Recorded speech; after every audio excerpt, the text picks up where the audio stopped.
Hey everyone, and welcome back to OntarioCyrptids. I hope you're all having a great day. I don't know about you, but Thursday night the NFL draft started for 2021, which my son and I have been watching. It was great to see that 3 Canadians got drafted so far into the NFL. And hopefully today we'll see more being drafted. Okay, I know most of you are not NFL fans, so let's get to it. Today I have 4 stories to share with you all. 3 of them are short stories, so go grab yourself a beverage and get cozy on the couch or chair and sit back and relax.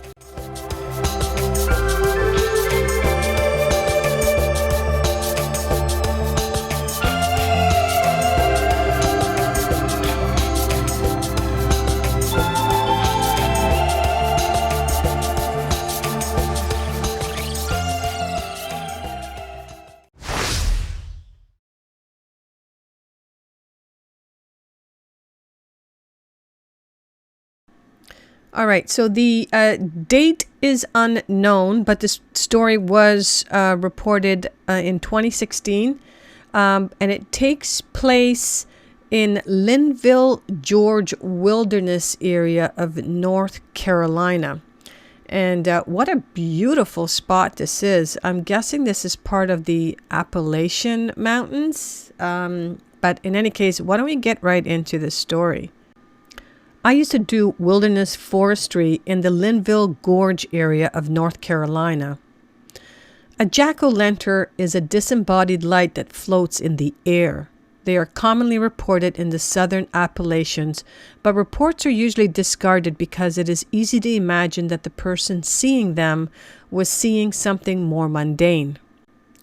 I have seen a few things that I suspect were jack-o'-lanterns, but there was one that was plain and clearly just a free-floating light out in the open on the east side of Shortoff Mountain, where there are no trails in a place that can only be accessed by someone with good mountaineering skills and woodcraft. Furthermore, it was floating above brush way too thick for anything to move quickly and smoothly through if it was walking on the ground. I should point out that there is a confirmed similar phenomenon nearby. The Brown Mountain Lights has puzzled people for centuries. On hot summer nights, you can sit at Wiseman's View or a pull-off on the highway east of the gorge and see jack-o'-lanterns dancing along Brown Mountain Ridge yourself.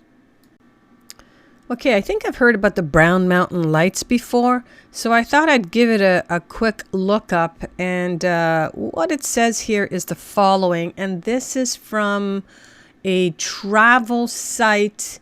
What's a travel site called? romanticasheville.com. It's a travel site. If you're in that area, it gives you helpful tips of what's going on, but it also talks about the Brown Mountain Lights. And so it says here, the Brown Mountain Lights are a series of ghost-like reported periodically for many years near Brown Mountain in North Carolina. The lights have been seen at several locations about 60 to 70 miles northeast of Asheville in Burke County. And then it just goes to say where the Brown Mountain Lights are located. It's situated in Pisgah National Forest. It goes on to say that some of the earliest reports of the ghost lights came from Cherokee and Catawba Indian settlers and Civil War soldiers. Thousands have witnessed the spectacle, which is going on to this day. The lights have been investigated 3 times by the United States government and countless times by private groups, and often studied by students at Appalachian University. The lights were even featured in an episode of The X-Files in 1999. Now, that's a show I remember. I don't know if you guys ever watched that, but I loved that series. Anyways, great stories. And if I can find a video clip of these lights, I will add it into this clip.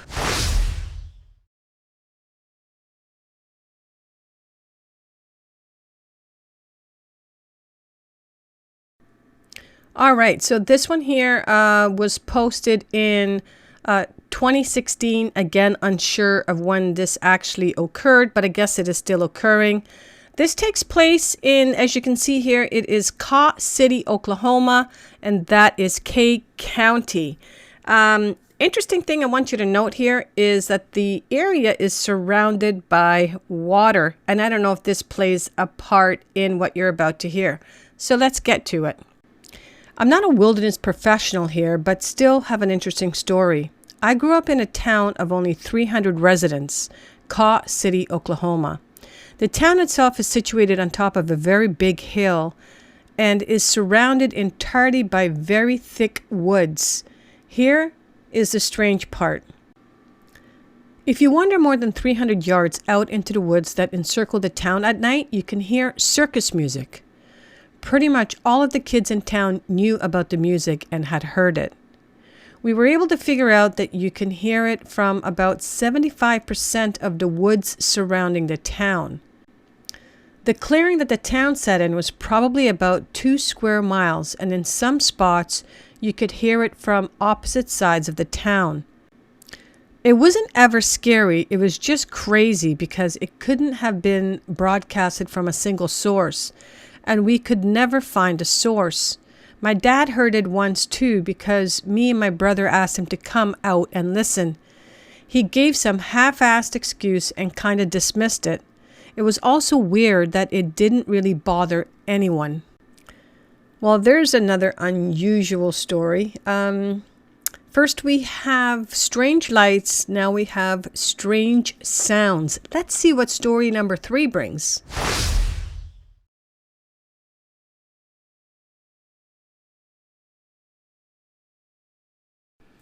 All right, so this one here takes place in Texas, and it takes place in 2016. And again, very short story, but here goes. Not a professional or anything, but while my brother and I were camping at this primitive campsite in West Texas, it was about 2:30 at night, and we started hearing this very faint opera music in the forest around us. After heating up our SpaghettiOs on our fire, which the park ranger specifically told us not to make, we noped the F out of there and hiked like 6 miles by moonlight back to our truck and drove home. It was like it was following us because we heard it all the way to about a mile away from the parking lot. The reason it was creepy was because when we got to our campsite, after getting lost and escorted by the same park ranger from earlier in the story, he told us we were lucky to be the only people for miles around because of how peaceful it was. He said there was no one else there. I wonder why the park ranger told them not to eat SpaghettiOs. I'm guessing it's because it would have attracted wild animals. That's the most logical thing. But in any case, here is the last story of the day.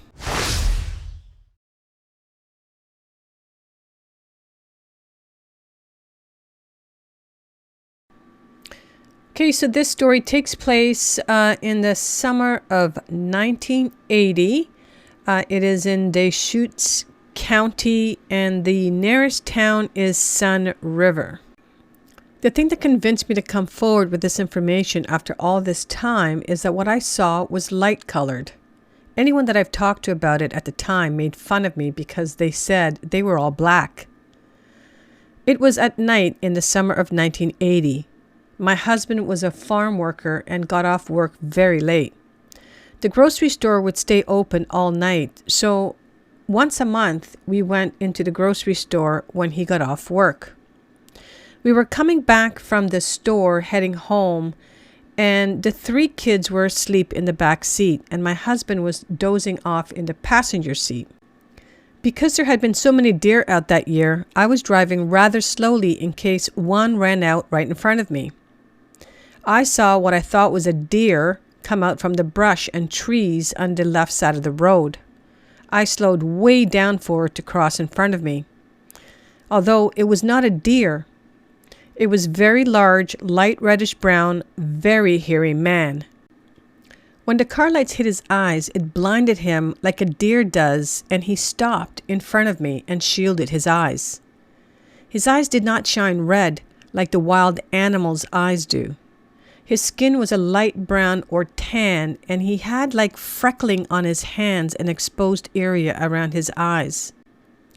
I know he was a male because I could see his male parts in the lights from the car. He was right there looking face to face with me. I stopped the car completely because I was afraid I would hit him. He got his bearings and turned and walked off the road. He did have a neck, but it was very short. The muscles in the top of his arms and shoulders were built like a weightlifter's, and with the hair gave him the appearance of being pumped built. I could see him through his hair because the lights were shining right through it. I had what we called running lights on the car for me since I have trouble driving in the very dark nights, so he was lit up like a Christmas tree. He was young and in good shape with well-developed muscles. Tall enough that his male parts were above the level of the Ford hood when he reached his arms up. He also had a smell about him, a very strong smell, like a man who had been hitchhiking for a few weeks mixed with a dog smell. The smell stayed in the car for a while since I had the car vents open. I also remember that he had hair in his head that was long and hung over his body hair. It appeared like he had a beard on his face that started up under his eyes and covered his nose and left his mouth exposed. His teeth were brown, his nose full and wide, and his mouth had like full lips with the hair growing up over them. I have had other distant sightings in the Oregon woods when I was young, and I spent a lot of time there, but this was my only face-to-face encounter. I just sat there in awe and amazement after he was gone. Then my husband woke up and asked why we were stopped. I tried to explain the whole experience, but I don't think he ever quite believed me. Wow, what a great story. I can't imagine sitting there and seeing this huge man right in front of you. What an experience. And I have to say, all of these stories were interesting in their own way. We had everything from the strange lights to the strange music. And then we have an encounter with the hairy man in the woods. Okay, so if these stories reminded you of an encounter that you may have had and would like to share, then please forward your stories to OntarioCyrptids@gmail.com. I would be more than happy to share your story on this channel. Thank you all for listening until the end. I truly appreciate it. Please hit the like button on your way out and subscribe if you're new to my channel. Have a fantastic day, and we'll see you all next week.